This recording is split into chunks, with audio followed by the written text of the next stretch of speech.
All right. Hi, everybody. Thank you for joining us today. My name is Ashley Sirku. I'm the manager of the OU Writing Center here, and I'm joined by our director, Dr. Sherry Wynn Purdue. And then also, I'd like to introduce Dr. Michele Parkhill Purdie, who will be talking to us today. This is a part of our publishing series that we had this winter semester, so we are thankful for her coming today. So I'm going to give a brief intro to our speaker, and then she will get right away. If you want to access this recording, we will be sharing it out after as well. I will be monitoring the chat as well today, so please put any questions that you may have in there. All righty. All right, so for our speaker today, Dr. Michele Parkhill Purdie is an associate professor in the Department of Psychology here at Oakland University. Her research examines the role of masculinity on violence, including sexual violence, violence against women, violence against LGBTQ individuals, gun violence, police violence against minority populations, and school shooting violence. Her interest in political psychology and the history of colonial oppression like slavery, oppression of Native Americans or indigenous peoples, threats of rape against women, inform her research on masculinity and violence. She is also interested on how childhood abuse trauma, or in how childhood abuse trauma, substance abuse, and emotional regulation play a role in the perpetration of violence. So please help me welcome Dr. Parkhill Purdie. Thank you. Hi, everybody. It's my pleasure to join you all today. And thank you, Ashley, for that wonderful introduction. So I've actually been at OU. I was just telling them for 15 years. This is the end of my 15th year here. And I have been on the IRB for most of that time. I joined right away when I got here, took a little break, and then I went back to it because I do actually really enjoy serving on IRB quite a bit. So what I'm going to do today is just a quick kind of, not so quick, but kind of a quick little overview of just what the IRB actually is, in the hopes of maybe demystifying it just a little bit for all of you. So we're going to kind of look at, what it is, and how to kind of classify research, what research is, or what research needs IRB approval and stuff like that. So.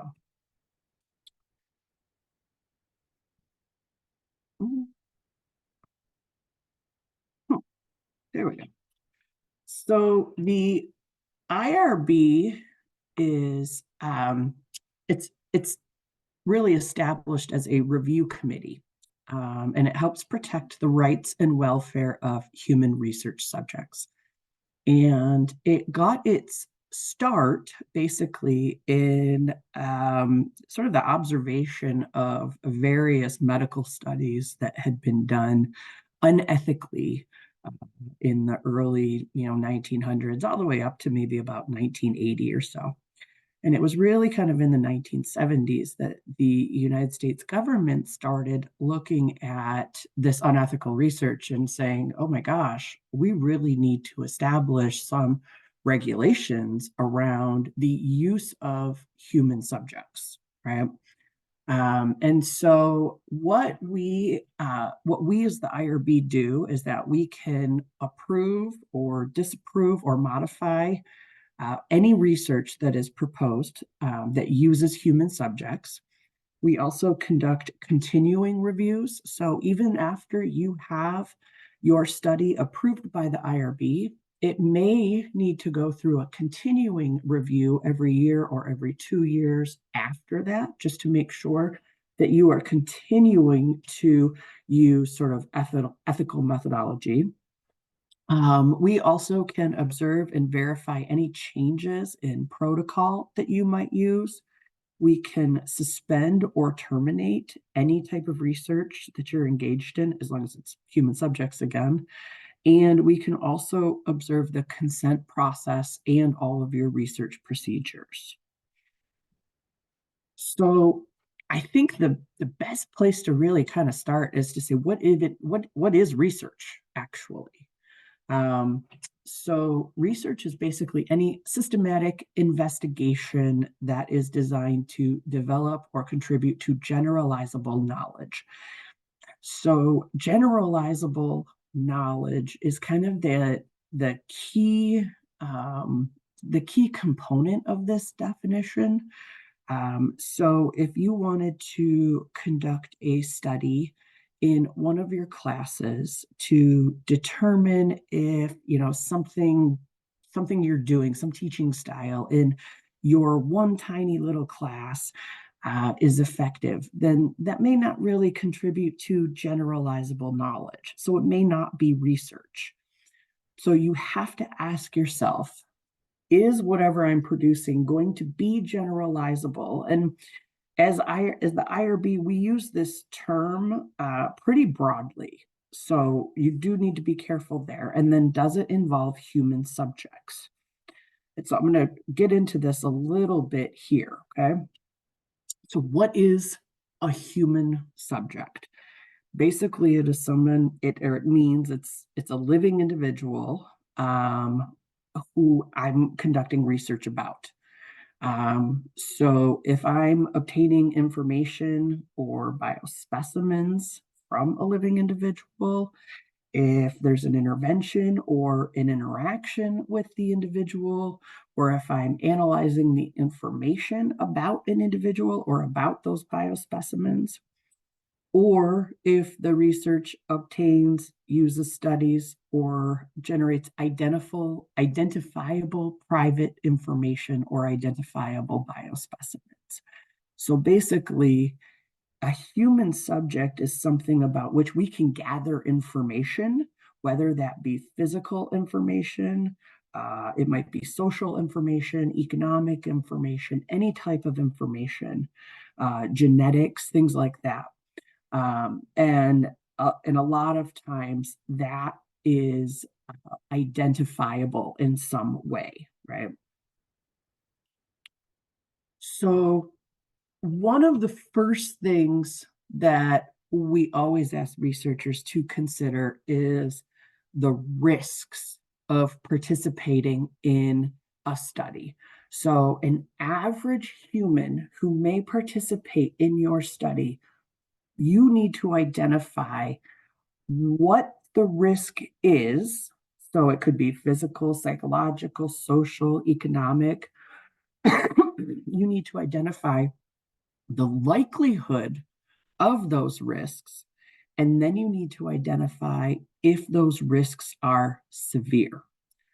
Our job as the IRB is to determine if that sort of ratio is okay. So if you have a risk that is really not very likely, but it is extremely severe, we have to weigh the pros and cons of conducting that research. So do we allow it if we know that there is this potential for a very serious risk? Or do we not allow it because that serious risk is so severe that the consequences are they're too much for us to even attempt to conduct that study? So when we talk about risks, we're talking about like there could be actual physical risks. So let's say there is a study that's being conducted that wants to test the effects of some drug, and maybe that drug is not FDA approved. And so you don't really know what the side effects are in human beings yet. Maybe you've tested this drug in rats or in other animals, but it's never been tested in humans. So there could be a physical risk to participating in your study. The risks could also be psychological. So, in a lot of behavioral research, right, we're asking individuals about their past experiences, about their thoughts, their beliefs, their attitudes. And a lot of times we're asking them about their past traumatic events or something like that. And so the psychological risks of filling out that survey might be that we're re exposing them to the trauma of that event that they're talking about in the survey. So, is that an acceptable risk to proceed with the study? We could also have social risks. So in studies that are not anonymous, the risk level goes up because then you have identifiable information about people. And if they're answering questions about traumatic events or embarrassing behaviors, or maybe even illegal behaviors, something like that, then that individual, if their identity was figured out or if there was a breach with that data, then that individual might experience the sort of social risks then that came from simply participating in your research study. And then there could also be economic risks. So we see this a lot when we're asking individuals about illegal behaviors, anything that could result in like a job loss or an arrest or something like that. Then that person may lose their ability to have income or something like that, right? So your job as a researcher is to really truly think about every potential risk that your participant may experience. It doesn't have to be a yes, they're going to experience it. It could be just a may they experience this risk. So, how likely is it that they're going to experience this? And then, how severe is that risk? That's your job as the researcher. Our job in the IRB then is to determine if that risk benefit ratio is like solid enough basically for us to allow the study to continue or to start. So when you're filling out an IRB application, one of the first things you're going to be asked is this study of minimal risk? And of minimal risk means that basically the probability of the risk and then the severity of that risk, those aren't really greater than kind of what would be ordinarily encountered in daily life, right? So if you're just kind of living your daily life and you have past trauma, then it's possible that maybe filling out this survey that asks about past traumas may not actually further harm somebody. Okay, so essentially, what we're doing is we want to make sure, as the IRB, we want to make sure that when your participants enter your study, they are the exact same when they leave your study. They're in the same psychological state, they're in the same physical state, they're in the same economic state, they're in the same social state, right? So your participants should be the exact same when they are entering and leaving your study. So if that's the case, then your study is no more than minimal risk. This is a really important definition because it kind of paves the way when you make a determination of what your research falls into. And there are three review categories that are really kind of important to understand in human subjects research. Your research may be categorized as exempt, expedited, or full board. Okay, so I'm going to go through each of these ones.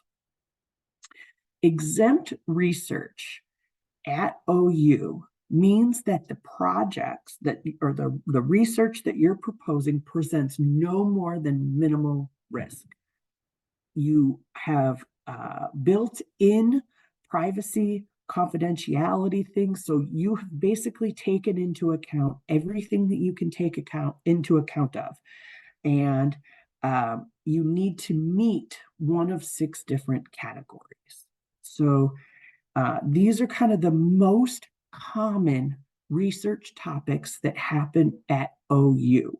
The vast majority of research that happens at OU falls under the exempt category. And when that happens, the review turnaround time is very, very quick. Most of the time, exempt research is reviewed by an IRB staff member or by one particular IRB review member. So the 6 categories that your research may fall into include educational settings. So if you want to compare teaching techniques and across, say, maybe different studies or different schools or different classes, something like that. That would likely be considered exempt. If you're conducting research that involves the use of surveys or interviews, or you're just simply observing public behavior, that is likely exempt. Not always, but likely.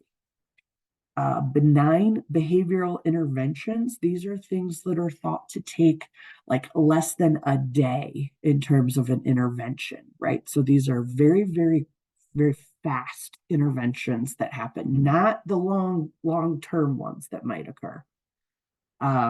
Secondary research that uses already existing data, that is frequently exempt. Research that studies or evaluates sort of public benefit or service programs, generally that is also exempt. And then taste and food quality evaluations. That one always kind of makes me laugh a little bit, but that one's definitely exempt. So, whether or not your research falls into one of these 6 categories actually can be kind of difficult to determine sometimes, right? Because the next category, expedited, kind of includes some of those same categories. Okay. So, expedited research is still research that presents no more than minimal risk to participants, but it's slightly higher risk than exempt research. And here it needs to meet one of 7 categories. And a lot of these are really kind of similar. So, for example, using voice, image, video, or digital recordings. Depending on if you're collecting identifiable information, like if you have a name that is attached to a digital voice or an image or video or something like that, and in somebody who wanted to break into your data or something could get that name along with that data, then that's likely going to fall under expedited research. If it's anonymous, it'll be exempt research. Okay. So if you're collecting physical like samples from something like blood samples, biospecimens, anything that is like generally non-invasive, so like MRIs or things that might just involve small finger pokes or something like that. Those are considered expedited review procedures. Um, if you are conducting research that involves a drug or a medical device, but it's already been FDA approved, so like safety has already been established, then that would be considered expedited as well. So it's still of minimal risk, but it does have slightly higher risk than, say, just a survey or something like that. And then a lot of behavioral research may also fall under expedited research. And sometimes that line is really fuzzy. What's exempt and what is expedited? If we're just giving out, surveys or things like that, those are often falling under the exempt research. If we're conducting larger scale interventions, sometimes longitudinal studies, because of the way you might need to collect and sort of figure out or connect data across multiple time points, that would involve using some sort of maybe identity or an email address or something where you could identify who the participant is. That means then it falls under sort of the expedited category. Okay. If your research is more than minimal risk, it automatically goes to a full board review. A full board review at Oakland University, those occur on the last Thursday of every month. This basically includes anything that is not exempt or expedited. So, I give the example here. Let's say you're conducting some clinical research, drug trials. It's something that has not been FDA approved. Maybe research that's been conducted in rats, but now you're moving it to humans. That would require full board review. And in that, the entire review board will convene and then they make a determination everybody gets a vote in that IRB meeting on whether or not this research should be approved. And essentially, what they're doing in that meeting is they're kind of talking about all of the possible risks and all of the possible benefits. And they're kind of making that determination of whether or not that risk benefit ratio is acceptable. Right? Most of the research that happens at OU, like I said, is exempt.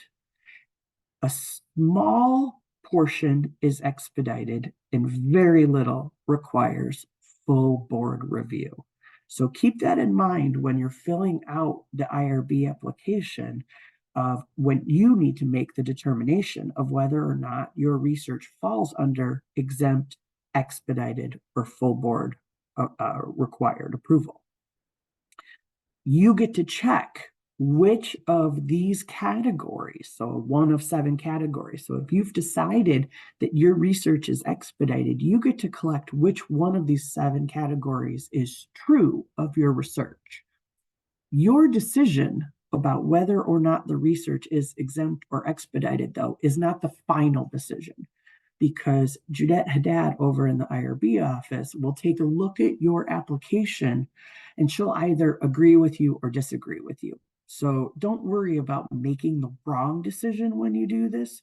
Just kind of check the thing that you think, the sort of category that you think is the most likely that your research falls into, and Judette will know if you're right or if you're wrong. So it's definitely not a decision to get hung up about, but it's definitely a good idea to kind of understand what all of these different categories are. And then there is informed consent. And I think this is probably the most important part of all research that takes place with human beings. Most of the time, I think as researchers, we think about the informed consent as a form that someone reads and then they sign it and then we're all done, right? So here, this person has given their consent to participate in your research project. That's erroneous, right? So informed consent is really conceptualized as a process. And so it's something where your participants can actively and continuously give their consent to participate in your research project. And essentially what this means is that any human participant in your research can withdraw their participation at any moment throughout your study, and they cannot be penalized for that.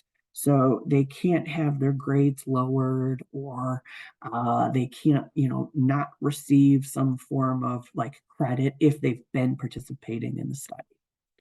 Now, there is a document that they have to sign, and that kind of allows you to understand that they understand exactly what they're going to be doing in your study. You need to let them know or inform them about what your research is, what the purpose of it is, what the procedures are going to look like. Like the participant or potential participant needs to understand exactly what's going to be happening throughout your research project. They need to understand what is expected of them so that they can make a truly informed decision. So think about it as if you might be the participant. What information do you want to have in order to make a decision about participating in a project? You definitely want to know what's about to happen to you. You definitely want to know something about why is this research even happening? And you absolutely want to know about the risks and maybe the benefits.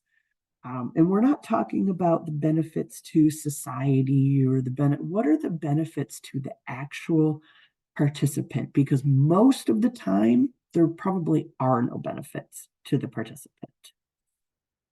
You must, in the consent form, emphasize that their participation is completely voluntary, right? So let's say you're teaching a class, you're a graduate student, you're teaching the class, you cannot require your students to participate in a study. So their participation needs to be free of coercion. It needs to be free of undue influence. That means that, say, going wages right now are about $15 an hour for participating in studies. So if you said that you were going to pay them $100 to participate in a 30-minute study, that's undue influence because most people are going to say, yeah, absolutely, sign me up without even thinking about the potential risks or benefits. So you don't want to exert undue influence on any potential participants. You want them to understand and make an actual informed decision based on the risks and benefits. You also cannot use exculpatory language. So telling them that if they don't participate, they may fail the class, or they may not receive a grade, or they won't be your favorite anymore, something like that, right? The consent form also has to be comprehensive and it has to be written in a way that everyone can understand it. So, it generally we say it needs to be like a middle school reading kind of a level, but it really does depend on who your participants are. If they're elementary school students, then you need to make sure that the reading level is at their particular grade level or even below that, depending on where you're conducting the study. And then your consent form also has to have all of the kind of regulatory basic elements. So this is things like, here's who you can contact if you have any questions about the study. Here's what our IRB's phone number is in case you have questions about research or anything like that. You have to let them know whether or not you're going to be using the data as sort of singular subject data, or if it's all going to be combined and presented as averages or something like that. So you have to let them know everything, all of the details, all of the information that a reasonable person would want to know before taking part in your study. We have to be concerned about protecting our participants, right? Human subjects research has had, but we've had a lot of hiccups, I guess you could say, along the way before our regulatory processes kind of came into being. And that's the reason why these regulatory processes exist, because we had data that was forcefully taken, withdrawn from individuals without their express consent a lot of times. Or if they did give consent, it was without really knowing the true purposes of the studies. We have to understand that protecting participants is really, really good for research because the more protected a participant feels, the more open and honest they're going to be with you as a researcher. If you're conducting an interview with somebody and they don't trust you, they don't think that you're telling them the truth about their protections, or they don't think that you're going to keep their answers anonymous or confidential, then they're not going to tell you the truth. And then what you're publishing is basically based on really poor data, right? And I want to reiterate kind of what I said earlier, too. We need to make sure that we do no harm. Participants should leave your study the same way that they came into it.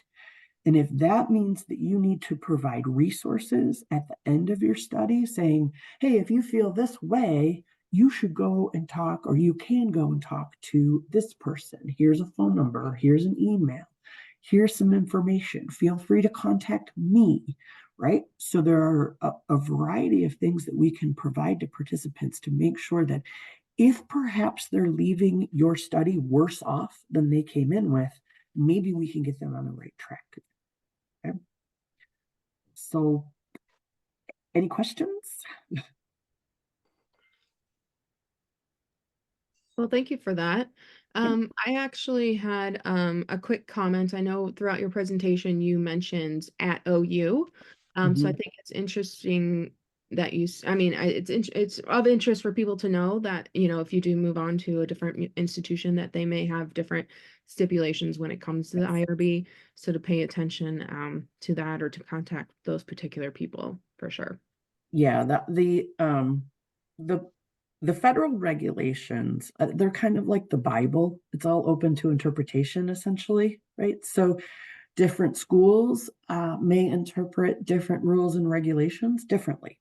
So, what may be interpreted liberally at OU may be interpreted more conservatively at Wayne State, or so on and so forth. Generally, I have found that Oakland's IRB tends to be a little bit more conservative than most other IRBs. Most larger schools where they're conducting a ton of research, they have a lot of full board approvals or reviews required, especially where there are medical schools that aren't just educating medical students, but they're also conducting research. So yeah, most of the research at other universities definitely don't have the same sort of percentage distribution that we would have at Oakland. You have a question from an Hmm. it's anonymous participant, and it's what they want to know: if their application is rejected, will they get some guidance as to the reason and how to amend it? 100%. We almost never reject anything. So that's just the most important thing to know. You may, I, I, I don't think I've ever had anything rejected. And I don't think I've ever rejected anything, but I've definitely reached out to a researcher and said, hey, let's work on this. Here's how this could be improved. Here are the things that are definitely required. Like, you absolutely have to change these things. But I have absolutely helped individuals build better research projects that will absolutely be approved. So someone would definitely reach out to you. If not Judette, then definitely an individual IRB member. And you are always more than welcome to email me. And I am always willing to help somebody fill out an IRB application. I know in the past, with other kind of IRB sessions we have held too, a lot of people had questions about like collecting oral histories or personal narratives and how that falls into the IRB system, because it's not like experimentation, right? So if you can comment on those types of research as well. Most of the time, I suppose it kind of depends on the topic, but the vast majority of time, that type of research is going to fall under the exempt category. Um, Part of it depends on the type of questions that you're asking. So, particularly if they're extremely sensitive, if they're asking about illegal behaviors or something like that, the risks can be a little bit greater. But it also depends on the sort of mode. So let's say you are interviewing somebody and you're just note taking. That is absolutely exempt. But let's say you're interviewing somebody and you're videotaping it and you intend to keep that videotape. That is likely going to fall under the expedited category, because if you continue to keep that tape, then there are more chances for that data to be breached in some way. But if you are, say, audio taping it and then you're transcribing it immediately and you're getting rid of the actual voice recordings, that will likely fall under the exempt category, because there's minimal chance for that data to be breached. Lila wants to know, is there a check-in with the IRB during the research process after you get the green light? It depends on whether or not it's exempt, expedited, or full board. So if your project requires full board approval, then yes, you have to. There will be a continuing review process. I think it's once a year, and you will essentially fill out. It's just a form that you fill out, and you say, okay, here's the number of participants I've collected.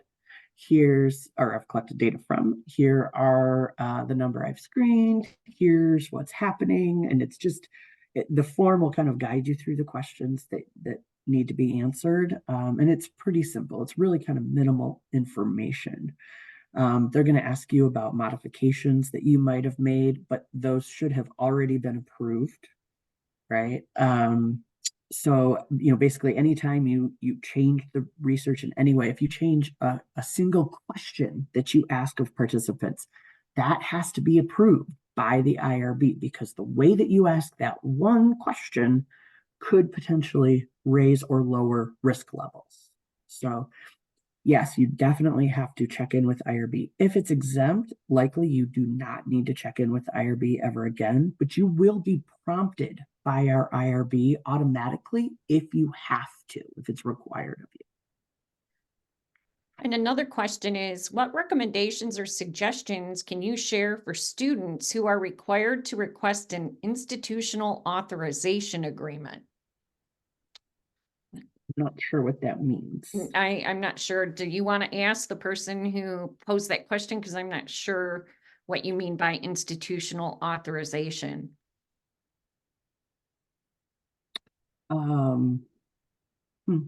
Yeah, I'm not entirely sure what that question means. If you are you sharing IRB approval maybe with somebody else? With Do you want another to ask university? the person who posed that question? This is no judgment zone about asking a Yeah, question. no, not at all. No concerns there.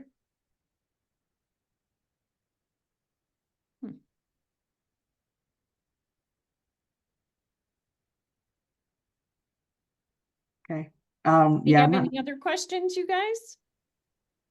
I guess, can you talk a little bit, just knowing the IRB process myself, and how to do it. Can you talk about what a principal investigator is, right? Because they're going to have that, and then where to get some resources to get started, I would say. Okay. So what I would say is, you want to kind of determine everybody who may have access to the participants and or data. And then that's how you classify people. So everybody who may have access to the participants or to the data they provide should be listed on your IRB application. If you are the one conducting the research, like you are the one that's mainly doing sort of your idea and you're kind of coordinating it all, then you are the principal investigator. And then you will have to identify, if you're a student, you will need to identify who your faculty sponsor is for that research. But that faculty sponsor is technically not the principal investigator. You would be if you're the one coordinating it. Even if you aren't the one directly interacting with the participants, you are still the principal investigator if you're the one who thought of the idea and you're the one who's kind of making it all happen, basically. Dion, oh, sorry, Dion No. has it when if you're finished. Yeah. Go ahead, Dan. Hi, I'm sorry. I joined in late, so I don't know if you discussed this already, but I'll ask my question. It's regarding submitting or giving out gifts for applicants. So right now, I don't know if I will have the funding to pay participants to participate. So when I submit my application, I am putting down that no, I'm not offering anything. Is there an opportunity later? I'm hoping to get funding, but if I did say no on my application originally, does that mean that I can't go back later and offer anything to participants? No, you can definitely go back later. So you would just fill out a modification. So if you're on, the website, you on the Cayuse, the suite that we use, you just need to fill out a modification and change that. So you're saying, okay, so I said no, but now I'm gonna give this gift or whatever it is. And then you would also need to indicate that you had received funding from somewhere too. Okay. And then that's why you can give this now. And that's totally fine. Totally fine. Okay, thank you. Yeah, In a absolutely. related question, someone has asked about what considerations students should know about offering incentives and being IRB compliant. It's a really good question. And it's really difficult to answer in a way that basically it just cannot be coercive. like the example that I gave is if you're going to try to pay people $100 to, do a 15-minute survey, that's definitely coercive. But what's the line there? I don't know. Right. I've definitely paid people more, more for some of my studies because they require 10 hours a day. And that's hard to get people to do that. And so sometimes paying more is the only way that you can get people to do that. So a lot of times it's a complex answer because it requires multiple pieces of information. What is the study that you're asking them to do? How much time will it take? Are they coming in person? So maybe they had to pay bus fare to get here, or maybe they've paid gas to get here. And so sometimes paying them maybe a little bit more than that $15 per hour sort of guideline is warranted, and that's okay too. It's kind of the egregious sort of examples that we can give as an example of what not to do, but anything that's kind of fairly reasonable is going to be totally fine and it will be approved. It's trickier when you're using students in your research, and maybe you're giving them extra credit or something like that. That's where you need to be very, very careful. I would not suggest giving students credit or extra credit or anything like that for participating in any of your studies. So let's say if you're going to pay people to participate in your study, and you're going to pay everybody, like, 50, let's say $15 an hour, $20 an hour, and you want to advertise to your students, that's fine because you're not recruiting explicitly from them, but you're still going to pay them exactly what all other participants in your study are going to be paid. Then that's fine because that's not necessarily coercive. If for some reason, though, they think that this means they get to be your favorite student in some way, that's a line we can't cross either. So usually I generally just avoid advertising any of my studies to any students of mine explicitly. And I might just, post it on the, like, say, our psych department Facebook page or something like that. If I've got a study, my students could see that, but I'm not recruiting explicitly from my group of students. And I see there's another question too about the average turnaround. Yeah. I'd say probably, for an exempt, I would say you're probably going to hear something within a week. For expedited, we usually give IRB members about 2 weeks to review something. So you'll probably hear something around 2 to 3 weeks if it's expedited review. And then if it's full board, it depends on when you turned it in, but it will be after the last Thursday of the month. Do you want, I probably did, is it Dion or? Yeah, no, it's Dion. Okay, I want to make sure. No, that's okay. Go ahead. So my other question is about city training. Okay. My human subjects training expires in December of 2024. Okay. And I'm actually turning in my IRB application in April. So I was told that as long as it's not 6 months within the time of me applying, I should be fine. And I didn't need to update it. So I just wanted to confirm that with you all or clarify. Well, it depends. Will you still be conducting, will you still be conducting your study when it expires? No, I will be done. The interviews I'm doing over the summer. This summer, 2024. You're fine. Yeah, okay. You're fine. Thank you. Yeah, no problem.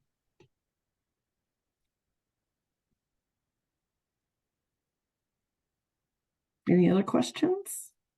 I am just going to put in the chat for everybody the link to the IRB office's webpage with a bunch of information on there to kind of get started and to see the platform used to apply. Was there any other last minute questions or comments? I just want to reiterate too, for anyone here, please feel free to email me if you have any questions. Or if you want any help in filling out an IRB application, I can absolutely help you do that. I'm very happy to do so. But also, you'll see on the IRB webpage that Judette Haddad is our kind of regulatory compliance officer. So she's the one that's kind of in charge of everything IRB related, and she is the nicest person in the world.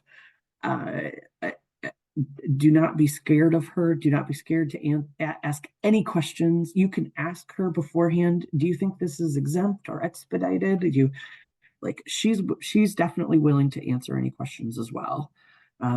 So feel free to email myself or her, either way. Well, thank you for your generosity and for sharing your knowledge with us tonight. We really appreciate it. Absolutely, no problem. Thanks for coming. Yep, thank you, and thank you for everybody for joining. We will be posting this recording, and I will email it to you as well since we have your emails through the registration. So thank you again, and have a great rest of the night. Bye, everybody.